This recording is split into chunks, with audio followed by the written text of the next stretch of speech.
জামায়াত এনসিপির জোট 11 দলীয় জোটের মধ্যে গৃহদাহ হচ্ছে।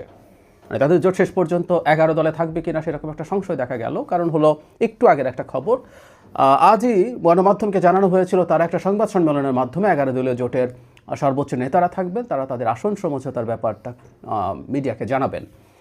পরবর্তীতে সে সংবাদ সম্মেলন স্থগিত করা হয়েছে এবং গত 2-3 দিন থেকেই আসলে আসছিল খবর, বিশেষ করে দুটো রাজনৈতিক দলের সাথে, একটা হচ্ছে ইসলামী আন্দোলন আর একটা হচ্ছে বাংলাদেশ খেলাফত মজলিস, যেটার নেতৃত্বে জনাব মামুনুল হক আছেন। খেলাফত মজলিস দুটো আছে এই জোটে, একটা খেলাফত মজলিস আর একটা বাংলাদেশ খেলাফত মজলিস। তাদের সাথে আসন সমঝোতা বিষয়ক সমস্যা হয়েছে এইরকম একটা খবর আসছিল এবং এই স্থগিত করার মাধ্যমে এটা আরও প্রমাণিত হলো। আমরা জানি না শেষ পর্যন্ত কি হবে, আমরা শেষে দেখব।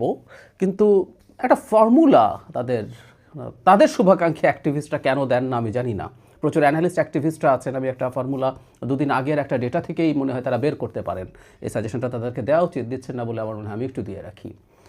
একটা প্রতিষ্ঠান না, চারটা প্রতিষ্ঠান মিলে একটা জরিপ করেছে, যে জরিপে বিএনপি জামাত হাড্ডাহাড্ডি লড়াই আছে বলে বলছেন। এবং ওর মধ্যকার একটা প্রতিষ্ঠান ন্যারেটিভ, আমি ভুল না করলে, যেহেতু ডাকসু নির্বাচনে দুর্দান্ত একটা ভবিষ্যৎবাণী নাকি তারা করেছিল, তাই সবাই বলছে এটাই সঠিক পরিসংখ্যান, অন্য যারা যা করছে সেগুলো কোনোটাই ঠিক না। তো আমার কাছে মনে হয় যে এই জোট এই পরিসংখ্যানকে, তাদের মাইন্ডেড মানুষ যেহেতু, তাদের অ্যালাইন্ড প্রতিষ্ঠান যেহেতু, তারা এটার ডেটা থেকে তাদের আসন সমঝোতা করতে পারে। তো মানে এখানে বলা হয়েছে জামায়াতে ইসলামী 33.6, মানে প্রায় 33.6% তারা, মানে প্রায় 34% ভোট তারা পাবে।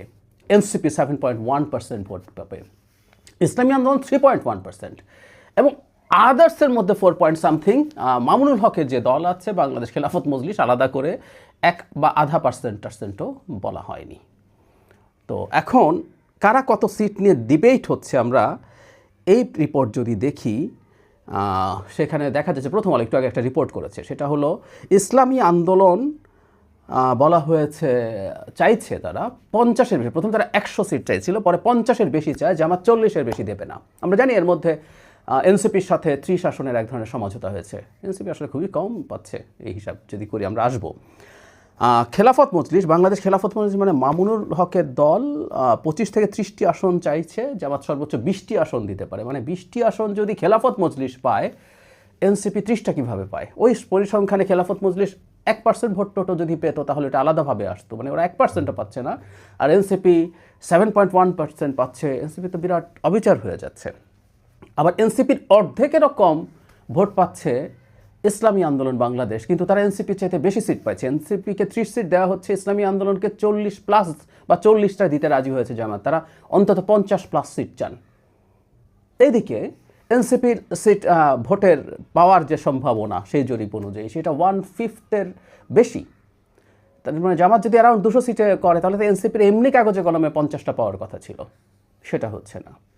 আমি মনে করি এনসিপির আরও অনেক বেশি পাওয়ার কথা ছিল, কারণ এনসিপি জামাতকে একটা অসাধারণ সুবিধা দিয়েছে। এনসিপির ডিজাস্টার হয়েছে এই জোটে গিয়ে, আমি মনে করি, আগেও বলেছি, এনসিপি জামাতকে একটা বিরাট সুবিধা দিয়েছে যে জামাতের নেতৃত্বে একটা ইসলামী দলের জোট হয়েছে, যেটা ইন্টারন্যাশনালি জোটটাকে প্রশ্নবিদ্ধ করার সম্ভাবনা ছিল। এর মধ্যে বেশ র্যাডিক্যাল দল আছে, জামাত অন্তত এই মুহূর্তে তার র্যাডিক্যাল চেহারাটা লুকিয়ে খানিকটা কম র্যাডিক্যাল চেহারা ধরার চেষ্টা করছে, কিন্তু ঘোষিত র্যাডিক্যালরা আছে এখানে।